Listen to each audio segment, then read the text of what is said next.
And now we're going to cut over live to John Ross reporting in downtown Natick. John? Can you hear us? I don't... Hi, John Ross reporting, Storm System 69. As you can see here, everything is almost back to normal, people around, but we had some close calls. All these lines are still running, but look over here, over to my left. Oh, unbelievable. See, these trees fell down.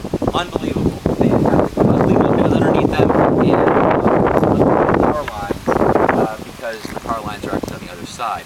But it could have been worse. It could have been a lot worse. There has been a few power outages here in Natick, but other than that, really just a lot of napping, and that's really about it, and a lot of Dunkin' Donuts. Okay, thank you. Thanks for reporting. John Ross reporting downtown Natick for Storm Center 69.